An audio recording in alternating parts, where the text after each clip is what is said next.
Hello everyone, आज हम लोग क्रॉप इम्प्रूवमेंट के बारे में पढ़ेंगे। ये एक बायोटेक्नोलॉजी का चैप्टर है और एग्रीकल्चर में भी इसकी पढ़ाई होती है। तो क्रॉप इम्प्रूवमेंट से हम स्टार्ट करते हैं। क्रॉप इम्प्रूवमेंट, कोई भी जो क्रॉप है वो पहले वाइल्ड कंडीशन में ग्रो करता था, तो पहले जिस जगह पे वो ग्रो करता रहा होगा उसको हम सेंटर ऑफ ओरिजिन के नाम से जानते हैं। जहां ये इसका वाइल्ड रिलेटिव पाया जाता है, सेंटर ऑफ ओरिजिन। समूचे वर्ल्ड में 8 से 12 सेंटर ऑफ ओरिजिन है, जहां से डिफरेंट क्रॉप्स का सेंटर ऑफ ओरिजिन है, और उस क्रॉप को बाद में कल्टीवेबल वैरायटी यानी कि एग्रीकल्चर के लायक बनाया गया। जब ये वाइल्ड कंडीशन में ग्रो करता था तो उस समय इसका यील्ड काफी कम था और क्वालिटी भी अच्छी नहीं थी। खास करके इसका जो कॉमर्शियल पार्ट था किसी भी प्लांट का, जैसे सीड हो या स्टेम हो, लीफ हो, जिसका जो भी कॉमर्शियल पार्ट है किसी भी क्रॉप का, उसमें उसका क्वालिटी लो था और यील्ड भी कम था। तो बाद में इसको कई मेथड के द्वारा इसमें सुधार किया गया और यील्ड भी बेहतर किया गया और इसका क्वालिटी भी इंप्रूव किया गया। फॉर एग्जांपल पोटैटो का लें तो वाइल्ड वैरायटी जो ट्यूबर था वो बहुत छोटे छोटे हुआ करते थे। आज जो पोटैटो है वो काफ़ी बड़े साइज का होता है, ज़्यादा इसका यील्ड है और न्यूट्रिशनली ज़्यादा रिच भी है।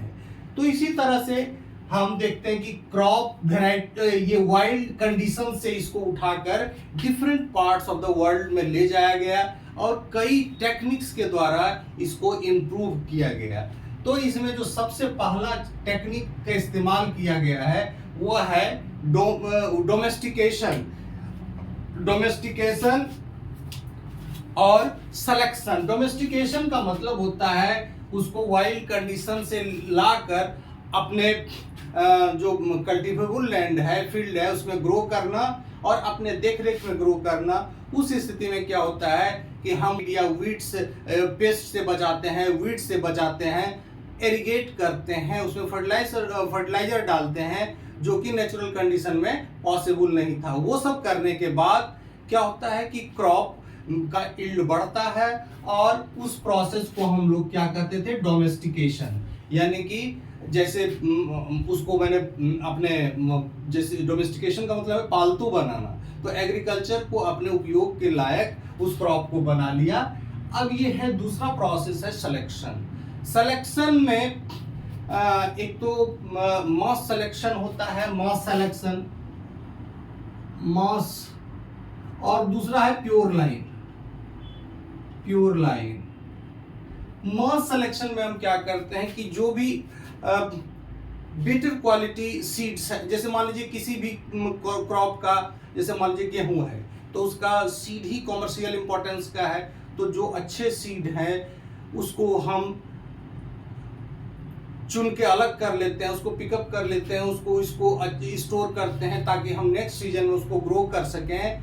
और जो इंफीरियर सीड्स हैं, जो फील्ड नहीं है, जिसमें ग्रेन पूरे भरे हुए नहीं है, तो उसको हम डिस्कार्ड कर देते हैं। ये सभी सीड के लिए हम इस्तेमाल करते हैं मास सिलेक्शन। दूसरा है प्योर लाइन सिलेक्शन। ये जो प्योर लाइन सिलेक्शन का मतलब है, ये मास सिलेक्शन और प्योर लाइन सिलेक्शन, इसका इस्तेमाल हम सेल्फ पॉलिनेटिंग क्रॉप के लिए करते हैं। सेल्फ पॉलिनेटिंग क्रॉप्स के लिए करते हैं, जिसमें कि यदि हाइब्रिडाइजेशन या क्रॉसिंग ना भी हो तब पर भी उसमें सीड का फॉर्मेशन हो जाए। तो इस स्थिति में क्या होता है कि इस सिलेक्शन के द्वारा हम एक यूनिफॉर्मिटी ला देते हैं उसके सीड में, और यूनिफॉर्मिटी ला देते हैं। जैसे मान लीजिए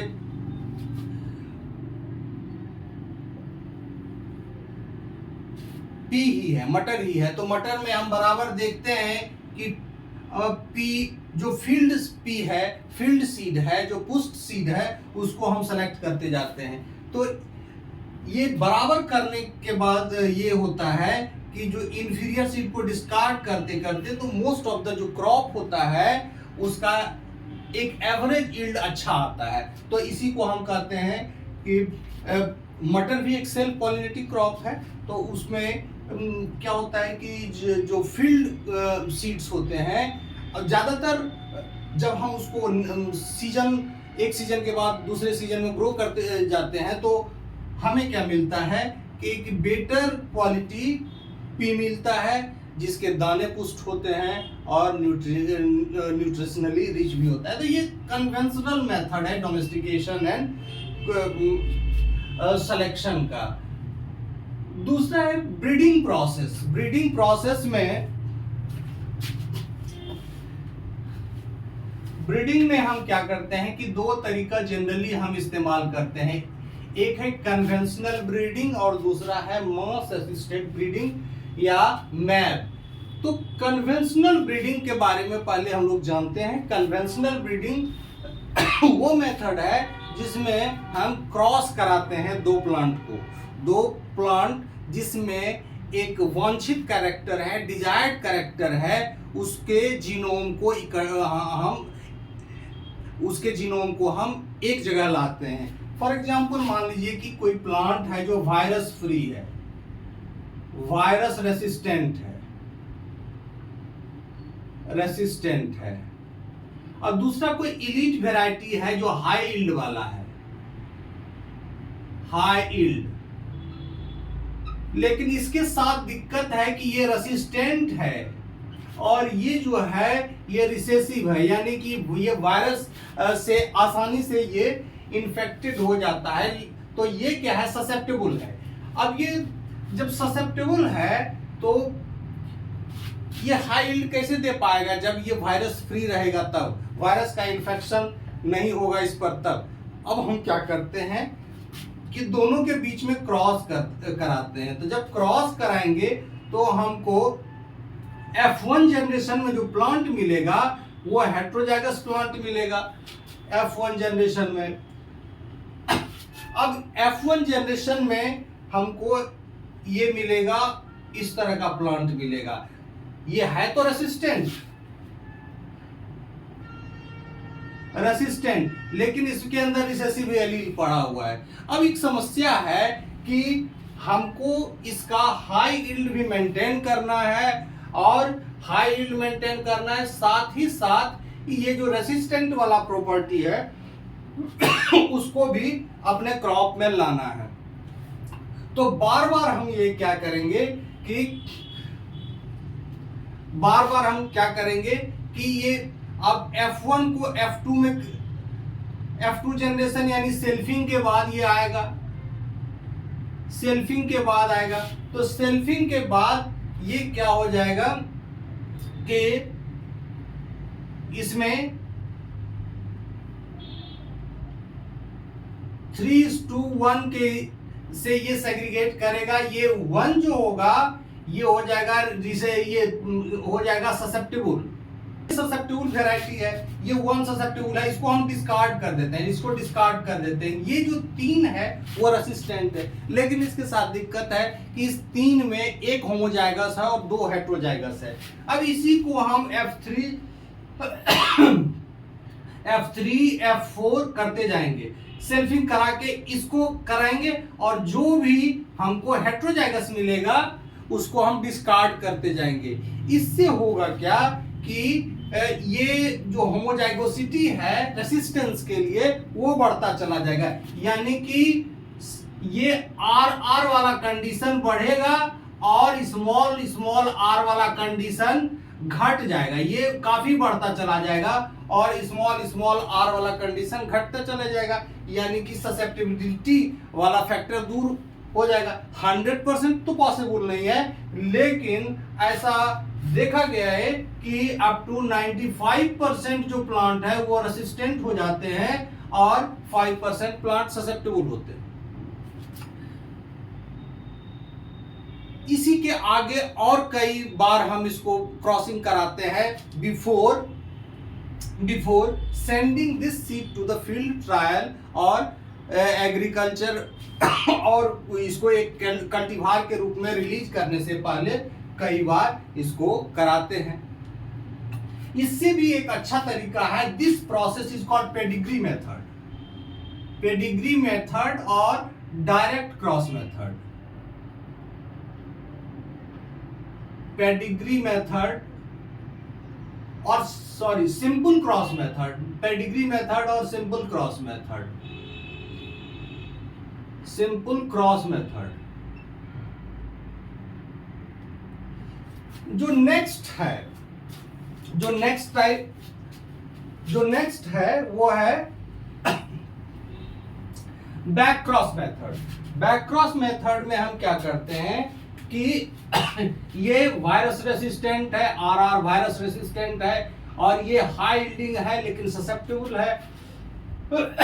F1 में हमको ये मिलता है, F1 मिलता है, ये मिलता है। अब हम इसको बैक क्रॉस कराते हैं, यानी कि बार बार हम इससे क्रॉस कराते हैं, इससे इसको क्रॉस कराते हैं। तो अब होता क्या है कि नॉर्मली इस जनरेशन में, F1 जनरेशन में 50% एलील कैपिटल आर है और 50% एलील स्मॉल आर का है। तो 50% है, यहां जो है ये हाई यील्डिंग है, ध्यान में रहे ये हाई यील्डिंग है, ये बेकार नहीं है, हाई यील्डिंग है। ये यील्ड इसका खराब है लेकिन ये रेसिस्टेंट है। हमको दोनों के प्रॉपर्टी को साथ लाना है। आगे फिर हम देखते हैं कि आगे का भी ये जीनोटाइप तो यही हम शो करेंगे, जीनोटाइप यही शो करेंगे, लेकिन इसमें जो कैपिटल आर है, कैपिटल, क्योंकि बार बार हम स्मॉल आर वाले से इसको क्रॉस करा रहे हैं, तो कैपिटल आर जो है इसके अपेक्षा जो स्मॉल आर है वो बढ़ता चला जाएगा। ये वेराइटी रेसिस्टेंट होगा, ये F1 है, ये F2, F3। अब आगे और जाते हैं तो फिर यही होगा कि R will be much smaller than small r। इसमें क्या होगा कि वेराइटी हमको रेसिस्टेंट वेराइटी हो तो मिलेगा, लेकिन वो जो चूंकि मुख्य रूप से क्या है कि इसके जीनोम को रेसिस्टेंसी वाला जो फैक्टर है उसको हमको मेंटेन करना है और साथ ही साथ ये वेराइटी का जो हाई यील्डिंग कैरेक्टर वो भी मेंटेन करना है। तो इस तरह से हमको बैक क्रॉस मेथड से हम बार बार बैक क्रॉस कराएंगे, बार बार बैक क्रॉस कराएंगे। एक्चुअली होता है क्या कि आप कहोगे कि ये जो रेसिस्टेंस वाला है ग्रेजुअली ये घटता चला जाता है और अल्टीमेटली हो सकता है कि ये वेराइटी ससेप्टेबल हो जाए, लेकिन ऐसा नहीं होता है। ये जो रेसिस्टेंस वाला फैक्टर है,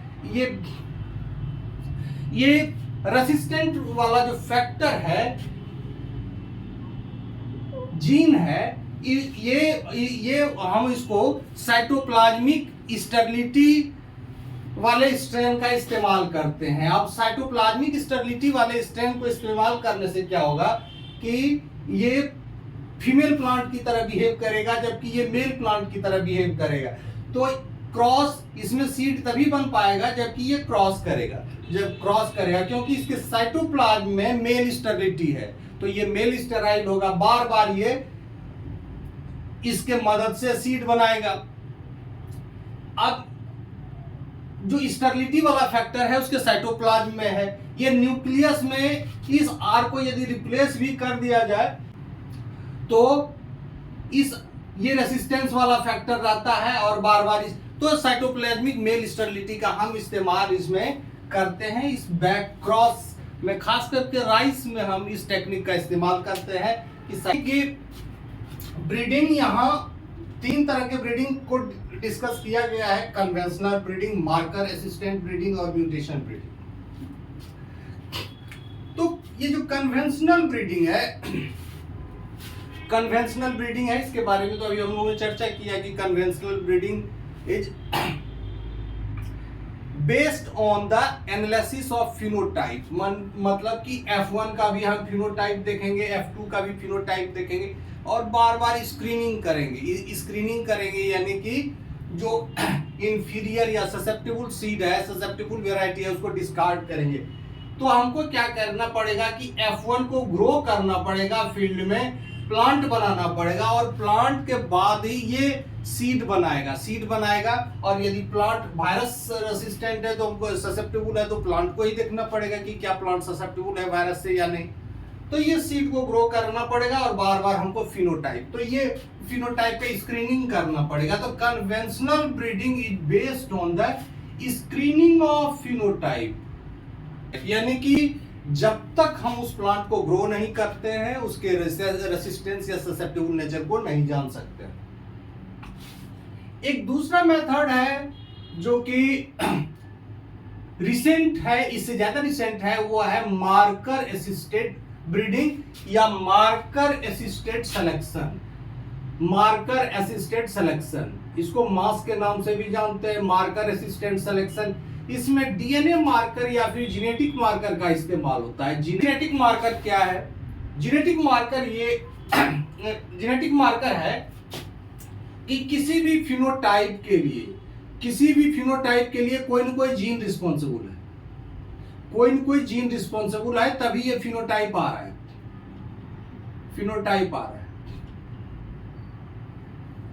अब ये जीन क्या है? तो जीन डीएनए का एक सीक्वेंस है, अब इस जीन के सीक्वेंस में या तो इस जीन के सीक्वेंस के अंदर या इस जीन से ही लिंक्ड कोई सीक्वेंस, मेरे कहने का तात्पर्य है कि या तो इस डीएनए, मान लीजिए कि ये पोर्शन जीन है, तो या तो इस जीन के अंदर का सीक्वेंस या फिर इससे ठीक लिंक्ड यानी कि इसके बगल का सीक्वेंस में कोई परिवर्तन देखा जाए और उसको हम एडवांस टूल के द्वारा, टेक्निक्स के द्वारा हम उस परिवर्तन को डायरेक्ट डीएनए पर देख सकें, यानी कि सीधा जीनोटाइप का स्क्रीनिंग। यहां फिनोटाइप का स्क्रीनिंग था, यहां हम डीएनए का एनालिसिस करते हैं। यानी कि जब फिनोटाइप में परिवर्तन आ रहा है, ऑब्वियसली जीन में भी कुछ परिवर्तन आएगा। ये जीन में किसी सीक्वेंस के फ्रीक्वेंसी के बढ़ने से या घटने से आ सकता है, किसी खास डीएनए सीक्वेंस के फ्रीक्वेंसी के बढ़ने घटने से आ रहा है, या फिर एक खास न्यूक्लियोटाइड के बदलने से आ रहा है, किसी न्यूक्लियोटाइड के सीक्वेंस के डिलीशन से आ रहा है। तो इस तरह का जो भी चीज इस डीएनए सीक्वेंस यानी कि इस जीन या इसके बगल में देखा जा रहा है, जीन या फिर लिंक्ड सीक्वेंस में देखा जा रहा है, इसको हम क्या कहते हैं? डीएनए मार्कर कहते हैं। DNA marker. Now there are so many techniques that can read out the polymorphism of that DNA marker. इस डीएनए मार्कर के अंदर जो परिवर्तन आता है उसको हम देख सकें, उसको एनालाइज कर सकें, इसके टेक्निक्स आ चुके हैं। तो ये टेक्निक से क्या होता है कि फिनोटाइपिक स्क्रीनिंग तो हम बाद में करते हैं, लेकिन इसके पहले ही हम इसके एंडोस्पर्म या इसके लीफ या इसके सूट एपेक्स से हम डीएनए एक्सट्रैक्ट करके इसके डीएनए मार्कर की स्थिति को देखते हैं। ये हमको बता देता है कि फिनोटाइप कैसा होगा। पहले डीएनए का मार्कर का एनालाइज करते हैं, उसके बाद हम फिनोटाइप को एनालाइज करते हैं। चूंकि डीएनए का जो मार्कर है वो जीन से जुड़ा हुआ है, इसीलिए इसमें जो परिवर्तन होगा वो फिनोटाइप के परिवर्तन से सीधा जुड़ा हुआ रहेगा। इसी को कहते हैं marker assisted selection. For example कोई वैरायटी रेसिस्टेंट है, इसके न्यूक्लियोटाइड में कोई सीक्वेंस में परिवर्तन हो जाने के बाद ये ससेप्टेबल हो जाता है। तो इन चीजों को हम पता कर सकते हैं, तो इन चीजों को पता कर सकते हैं और इसमें देखते हैं कि जो ससेप्टेबल है, यानी कि जो मार्कर में परिवर्तन आ रहा है और ये मार्कर वो शो कर रहा है कि रेसिस्टेंट वाला जो कॉम्बिनेशन है नहीं शो कर रहा है, इसका मतलब है कि वो जो आगे हम स्क्रीनिंग करेंगे उससे पहले ही ये हमको बता देगा कि that particular variety is going to be susceptible. तो ये होगा कि अर्ली स्टेज में हम बड़ा इसको स्क्रीन कर सकते हैं। We can screen the crop at very early stage of the production. तो ये जो है कन्वेंशनल ब्रीडिंग क्या करता है, हमारे इसमें कई जनरेशन तक हम उगाते हैं, सीड को मेंटेन करते हैं। तो इसमें क्या होता है, इट इज टाइम कंज्यूमिंग, ये हमारा काफी समय लेता है और काफी समय के बाद हमको रिजल्ट मिलता है। लेकिन यदि सीधा सीधा हम मार्कर असिस्टेंट ब्रीडिंग के द्वारा या मार्कर असिस्टेंट सिलेक्शन के द्वारा ये करते हैं, यानी कि इसके फिनोटाइप्स से हम जीनोटाइप के एनालिसिस को जोड़कर करते हैं, तो ये हमको रिजल्ट बहुत कम समय में दे देता है। यानी कि एक दो स्टेप में ही हमको पता चल जाता है कि किसको हमको डिस्कार्ड करना चाहिए और किसको हमको रखना चाहिए, कौन सा जो सीड है या कौन सा मटेरियल है that should be kept for our purpose और डिस्कार्डेड। तो किसको डिस्कार्ड करना है, किसको रखना है, ये हमको अर्ली स्टेज में भी पता चल जाता है। नेक्स्ट डे हम लोग देखेंगे म्यूटेशन ब्रीडिंग। दूसरा चीज ये जो प्लांट टिश्यू कल्चर और जेनेटिकली मॉडिफाइड क्रॉप, ये जीएमओ, ये बायोटेक्नोलॉजी के जिसने कन्वेंशनल एग्रीकल्चर के पूरे फेस को चेंज कर दिया। चाहे वो मार्कर असिस्टेड ब्रीडिंग हो, म्यूटेशन ब्रीडिंग हो, प्लांट टिश्यू कल्चर हो, जेनेटिकली मॉडिफाइड क्रॉप हो, इसने समूचे एग्रीकल्चर के फेस को चेंज कर दिया। कन्वेंशनल एग्रीकल्चर में क्या है कि हम जो ब्रीडिंग के तौर तरीके अपनाते हैं, और इसमें खास करके 60s में क्या हुआ था कि जो ग्रेन का आउटपुट बढ़ा था ग्रीन रिवॉल्यूशन के दौरान, उसमें क्या हुआ, पेस्टिसाइड वीडिसाइड का हमने प्रयोग किया था, साथ ही साथ एग्रीकेमिकल्स और फर्टिलाइजर का प्रयोग किया था। तो एग्रोकेमिकल के ज्यादा इस्तेमाल के साथ साथ हमने कन्वेंशनल तरीके अपनाए थे ब्रीडिंग के द्वारा प्लांट को इंप्रूव करने का। आज वही तरीका, यदि यही चीज को हम बायोटेक्नोलॉजी के तरीके से हम करते हैं, काफी कम समय में करते हैं और अच्छे रिजल्ट के साथ कर पा रहे हैं, क्योंकि ये टारगेटेड ट्रांसफर है। कन्वेंशनल ब्रीडिंग में जब हम दो फीचर्स को मिक्स करते हैं, कुछ अनवांटेड फीचर्स भी आ सकते हैं, लेकिन हम जब जेनेटिकली मॉडिफाइड क्रॉप बनाते हैं तो जिस पर्टिकुलर जीन की जरूरत पड़ती है वही हम प्लांट में डालते हैं। और तो और किसी प्लांट का बात छोड़िए, हम किसी एनिमल या किसी बैक्टीरिया का जीन भी किसी एंजियोस्पर्म में डाल सकते हैं।